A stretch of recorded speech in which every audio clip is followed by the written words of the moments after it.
On est en Haute-Ville à Quimperlé, dans un lieu très fréquenté, très animé. On est ici à 200 mètres de la place Saint-Michel qui se trouve juste derrière nous, dans une zone de stationnement où il y a de nombreux commerces, il y a une école qui est juste derrière, l'école Guéhenno. Il y a le centre Guéhenno qui est là, il y a des habitations. C'est un lieu qui est en pleine métamorphose depuis plusieurs mois en vue de la construction d'un conservatoire communautaire de musique et de danse et de la restructuration de tout ce quartier. Ce qui est intéressant de comprendre pour envisager le futur visage de tout ce quartier, c'est de regarder derrière nous, dans le passé, pour essayer de mieux percevoir quelles étaient les fonctions, les bâtiments et la vie qu'il y avait ici dans le passé.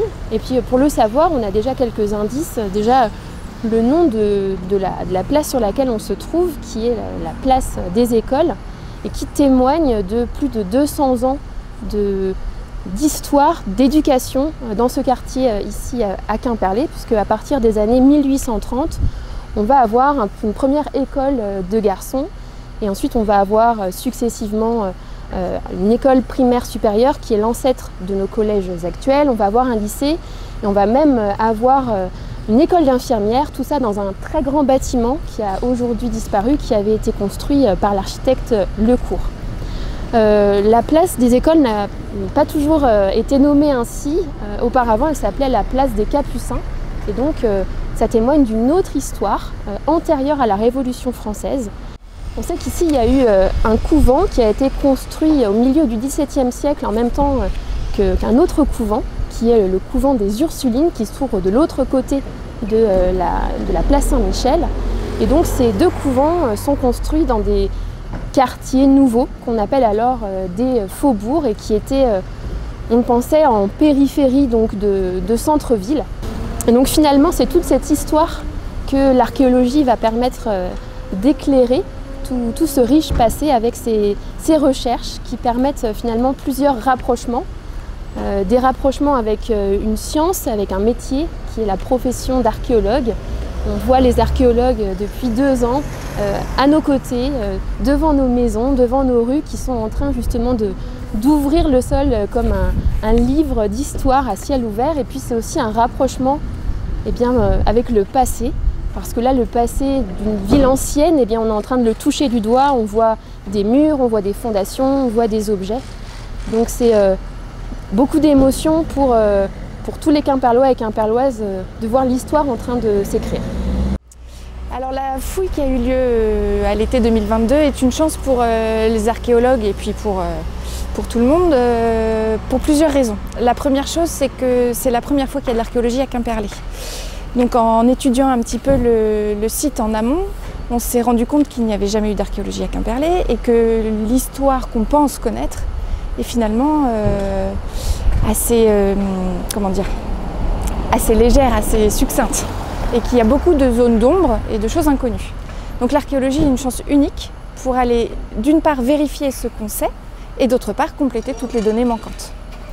Donc le site ici est une fenêtre sur la Haute-Ville qui est moins bien connue que la Basse-Ville.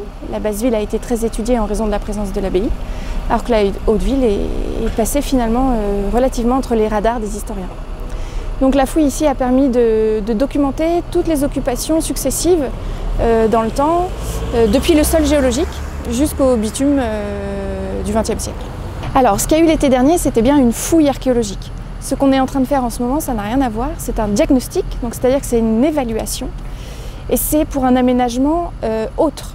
L'année dernière, il y a 2 ans, on a fait le diagnostic en vue de la construction du conservatoire. Les vestiges découverts lors du diagnostic ont été évalués suffisamment intéressants pour que l'État décide de prescrire une fouille.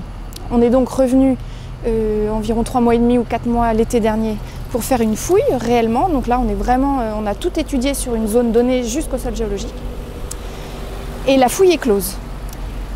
En vue de la construction du conservatoire, il va y avoir des aménagements périphériques. Et c'est ces aménagements périphériques qui ont déclenché un diagnostic archéologique. Donc c'est une opération qui se passe juste à côté, mais qui sont bien 2 opérations distinctes. Alors un diagnostic archéologique, c'est une évaluation, c'est-à-dire qu'on va venir très peu de temps, on va ouvrir quelques tranchées ponctuelles juste pour faire une évaluation, d'une part de quels sont les vestiges, est-ce qu'il y en a, et s'il y en a, de quand ils datent et quel est leur état de conservation.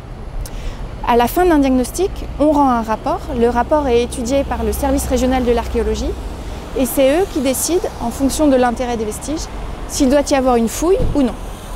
La fouille, ça va être une étude complète d'un périmètre donné où là, on va tout fouiller intégralement jusqu'au sol géologique. Donc la fouille a permis d'éclairer l'histoire de la rue Mellac et puis de la place des Écoles ou de la place des Capucins. Donc il y a d'abord le couvent du XVIIe siècle qui a été découvert. Donc ça, c'était pas une surprise. Le couvent, on savait où il était. Ce qui a été intéressant pour l'étude du couvent, c'est qu'on a redécouvert le cloître dont on ne connaissait pas bien la physionomie et l'emplacement exact. On a découvert le cimetière associé au couvent. Donc on a fouillé une vingtaine de sépultures qui étaient encore en place. Et puis surtout, on a découvert donc, le dépôt de fondation, c'est-à-dire c'est la première pierre du couvent lors du début des travaux. Donc par les sources, on sait que les Capucins ont acheté les parcelles en 1653. Le texte gravé dans le dépôt de fondation a permis de dater le début des travaux du 1er mai 1654. Et par les sources, on sait que le bâtiment est construit de 1656 à 1667. Donc pour nous, ça va être très intéressant de documenter l'ensemble de l'histoire du chantier du couvent. Sous le couvent, et c'est là la surprise de la fouille et ce qui nous intéressait le plus finalement, c'est qu'on a découvert d'autres occupations plus anciennes. Donc on a une succession de vestiges qui datent de plusieurs époques. Donc directement sous le couvent, on a redécouvert plusieurs maisons qui sont probablement de la fin de l'époque médiévale et qui devaient en fait faire un front de rue sur le côté de la rue Mellac et devaient répondre aux maisons qu'on voit aujourd'hui. On a découvert au moins 3 ou 4 maisons avec des cours pavés, des puits, des bassins. Donc tout ça, c'est des choses qui vont être étudiées un peu plus largement parce que là, pour le coup, c'était pas du tout connu par l'histoire. Sous ces maisons, on a a priori un atelier lié au travail du métal. J'ai pas encore les datations exactes, on se situe quelque part entre le milieu et la fin du Moyen-Âge. Et on a quelques murs, on a des aménagements d'ateliers. Par contre, je ne sais pas encore dans quel moment de la chaîne opératoire du travail du métal on est. Est-ce qu'on est vraiment sur des forges ou sur du travail du minerai? Ça reste à déterminer. Et sous ces ateliers, on a encore des éléments plus anciens, donc qui sont des aménagements très ténus, très légers, mais donc ce sont des fosses d'ancrage de poteaux en bois et des fosses dont la fonction reste indéterminée pour l'instant, qui là datent du milieu du Moyen-Âge. Et donc probablement qu'avant les maisons en pierre, on devait avoir des bâtiments en bois. Voilà. Donc ça nous révèle au moins 4 phases, 4 phases jusqu'au couvent, parce qu'après on n'a pas documenté les phases école et XXe siècle, mais il y a eu une longue histoire, quasiment 1000 ans d'occupation de la rue ici. Donc le rapport de fouille sera rendu dans 2 ans, donc 2 ans après la fin de la fouille, c'est-à-dire en septembre 2024. Et c'est à cette occasion-là qu'on pourra vraiment avoir une histoire globale du quartier. Et je pense qu'en corrélation avec la ville de Quimperlé et Quimperlé Communauté, on fera un retour aux habitants sur ce qu'on a découvert lors de la fouille et lors des différents diagnostics, avec une histoire générale du quartier et puis plus globalement de la haute ville de Quimperlé.